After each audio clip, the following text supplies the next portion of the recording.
ازيكم عاملين ايه؟ يا رب تكونوا بخير. حلقة النهاردة هنتكلم فيها عن شوية غلطات بنعملها واحنا بنغسل شعرنا بتخليه يتدمر واحنا مش حاسين. شوية حاجات بسيطة جدا لو تجنبناها هتفرق جامد جدا جدا جدا في شعرنا. هنبتديها واحدة واحدة عشان ما نطولش في الحلقة، وهنبتديها من اول ما بتيجي تعملي خلاص قررتي انت داخلة دلوقتي تاخدي شاور علشان تغسلي شعرك، تمام؟ اول حاجه كلنا بنعملها وخصوصا في فصل الشتاء ان احنا بنخلي الميه السخنه نار، يعني بنبقى خلاص مش قادرين، اللي هو جسمنا كده بيطلع بينك من تحت الدش كده. الموضوع ده غلط جدا جدا على الشعر. الشعر اصلا طبقاته بتبقى خفيفه وحساسه، فالميه السخنه بتبهدله بتبوظه بتقصفه بتهيشه بتفقده الرطوبه بتاعته، فانت لما تستخدمي ميه سخنه على شعرك فانت فعلا بتدمريه. طيب الحل ايه؟ الحل ان انت لازم تستخدمي ميه فتره.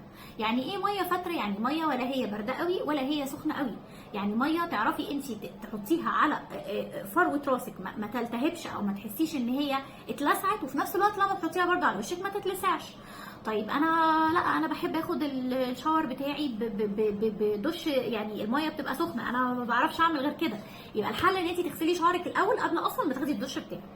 يبقى اول حاجه احنا المفروض ان احنا ما نعملهاش خالص، ان انت ما تغسليش شعرك بميه سخنه ابدا، لازم غسيل الشعر يبقى بميه فتره. تاني حاجه المفروض ان انت تعمليها والمفروض كلنا نعملها بس احنا ما بنعملهاش، ان احنا نغسل شعرنا بميه معدنيه او بميه بتاعه الفلتر. طيب دي هنعملها ازاي؟ لو انت طبقتي الخطوه الاولانيه اللي قلت لك فيها ان انت لازم تغسلي شعرك بميه فتره، وان انت تغسلي شعرك قبل اصلا ما تخشي تحت الشاور على الحوض، هتقدري بمنتهى البساطه ان انت تستخدمي الميه بتاعه الفلتر عن طريق ان انت تغسلي بيها، او ان انت تعبي ازايز كده وتغسلي بميه الفلتر، او في فلتر صغير بيتركب في الحنفيه العاديه خالص بتركبيه، ده بيشيل الشوائب وبيشيل الكلور الزياده اللي في الميه، فبتقدري ان انت توصلي الى حد ما لميه شبه نقيه على الشعر، لان احنا زي ما اتفقنا في اول خطوه ان الشعر بتاعنا بيبقى حساس، فهنحاول على قد ما نقدر ان احنا نحافظ عليه عن طريق الموضوع ده. يبقى هنتجنب على قد ما نقدر الميه بتاعه الحنفيه، وطبعا ميه البحر ميه البسين، وان انت تستبدليها بميه معدنيه او بميه الفلتر على قد ما تقدري. تالت حاجه احنا بنعملها غلط، ان انت لما بتيجي تحطي الشامبو على شعرك بتروحي واخداه كده زي ما هو وتروحي حطاه على فروه الراس زي ما هو كده سك. يعني انا كنت شرحت لكم قبل كده وقلت لكم ان الشامبو احنا ما ينفعش ان احنا ناخده ونحطه كده على فروه الراس، لان انت اولا هتهدري كميه كبيره منه، ثانيا انت كده بتحطي كيميكالز زياده قوي على حته صغيره في الشعر. طيب انا المفروض اعمل ايه؟ في عندنا طريقتين، والطريقتين اتكلمنا فيهم قبل كده. الطريقه الاولانيه هي ان انت تاخدي الشامبو كده على ايدك، تروحي حاطه شويه ميه في ايدك كده وتروحي حاطه نقطتين الشامبو وتروحي وتعملي كده، اوكي؟ فانت لما تعملي كده هيطلع رغاوي، الرغاوي دي هتاخديها على صوابعك وهتبداي ان انت توزعيها على فروه الراس. طبعا انت شعرك مبلول، وباقي الرغاوي هتحطيها على الشعرايه نفسها. فروه الراس هتبداي ان انت تدلكي كده وتعملي مساج لفروه راسك عن طريق اطراف الصوابع، وكده انت بتبقي غسلتيه. او الطريقه الثانيه، وبصراحه الطريقه دي بالنسبه لي انا بحبها، ان انت تجيبي كوبايه تملي نصها ميه وتحطي فيها مثلا مقدار يعني معلقه صغيره من الشامبو، وتدوبيه تدوبيه تدوبيه لغايه لما الاثنين مع بعض هتلاقيهم دابوا كده في وسط بعض، والشامبو السك بقى محلول. المحلول ده بقى هو اللي انت هتاخديه وتحطي منه على شعرك، تصبي حبات حبات وتبداي ان انت حبه وتدلكي وحبه وتدلكي، هتلاقي ان هو رغى وفروه الراس بقى فيها رغاوي كتير. وزي ما قلنا برده بتاخدي باقي الرغاوي دي وبتحطيها على شعرك وبتبداي ان انت تنضفيه.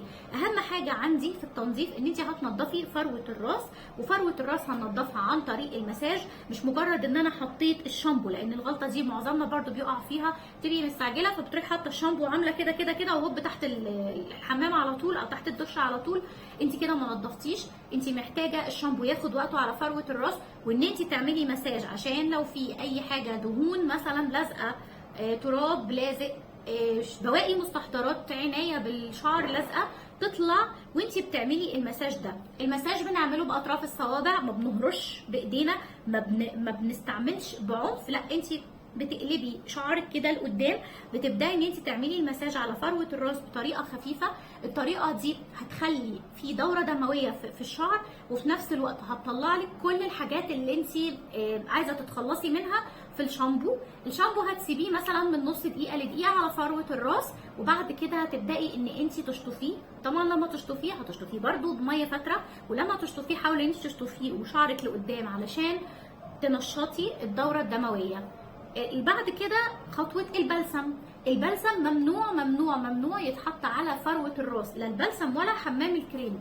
البلسم وحمام الكريم بيتحطوا على الشعر بس كده من بره، ما تحطيهوش على فروه الراس، لان الغلطه دي برضو ناس كتيره بتقع فيها، بترجع تشتكي ان هي لما بتستخدم بلسم او بتستخدم حمام كريم شعرنا بيقع. ليه شعرنا بيقع؟ عشان اصلا ممنوع ان احنا نحطهم على فروه الراس، بيتحطوا على الشعر كده من بره، وبتسيبيهم الفتره اللي مكتوب عليها. البلسم زي ما اتفقنا في الحلقه اللي فاتت من 5 ل 7 دقائق، حمام الكريم من 10 دقائق لربع ساعه، وقلنا ان احنا هنستغل الوقت ده بقى في ان احنا نظبط الشاور بتاع جسمنا. فيبقى اذا احنا ممنوع نحط البلسم على فروه الراس، دي الغلطه اللي احنا برده معظمنا بيحطها. بعد ما خلصنا الخطوه بتاعه الشامبو والخطوه بتاعه البلسم، هنيجي بقى لخطوه التنشيف. اتفقنا ان هو مش هيبقى ابدا بالفوطه اللي احنا بنستخدمها لجسمنا ولا الفوط الخشنه، احنا هنستخدم الفوطه المايكرو فايبر، ومش هنستخدمها بعنف، احنا هنستخدمها بطريقه الطبطبه مش بطريقه الفرك ابدا. هتلفي شعرك في الفوطه مايكرو فايبر وهتطبطبي على الشعر، هيبدا هو ينزل الميه، المايكرو فايبر بيمتص الميه اللي في الشعر، وهتسيبي الشعر لغايه لما ياخد وقته في التنشيف ويهدى. طيب انا مستعجله ومحتاجه ان انا انزل ومش هقدر ان انا اقعد فتره طويله الفوطه المايكرو فايبر ومحتاجه ان انا انشفه بسرعه، هستخدم استشوار. اوعي تستخدمي استشوار او فير او مكوى بدرجه حراره عاليه، استخدمي استشوار على درجه الحراره البارده. انت اصلا طالعه من ميه فتره، فهتستخدمي درجه الحراره البارده بتاعه الاستشوار عشان ما تضريش شعرك. ممنوع تستخدمي الفوطه الخشنه، ممنوع تستخدمي الحاجه اللي درجه حرارتها عاليه سواء كانت سشوار او مكوى. اخر حاجه احنا بنيجي نستخدم بعد كده التسريح بقى. هنستخدم المشط اللي بنستخدمه، لازم المشط يكون خشب.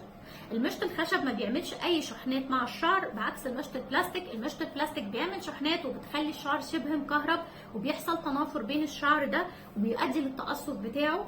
المشط بتاعك الخشب ده لما تيجي تستخدميه هتستخدميه في بتسليك الشعر من تحت لفوق، يعني ما تجيبيش من هنا وتكومي كل الشعر اللي هو مش متسلك يفضل يتكوم لغايه ما يوصل لتحت، تبقي مش عارفه تتصرفي ازاي. لا، ابدأي دايما وانت بتسلكي شعرك من تحت، تبدأي كده اهو من الاطراف وتطلعي سنه سنه سنه سنه سنه سنه، لان معظم الوقت واحنا بنغسل شعرنا الشعر اللي بيقع بيبقى اصلا متكون في الاطراف بتاعه الشعرايه. فانت لما بتقعدي تستخدمي من فوق تخليه ملعبك كده في بعضه كله، بيبقى صعب جدا تسليكه، عكس ما انت بتبدأي من تحت. لو بدأتي من تحت واحده واحده ونزلتي الشعر اصلا اللي متكون جوه واقع، هيبدأ يبقى بعد كده كل اللي جاي سهل.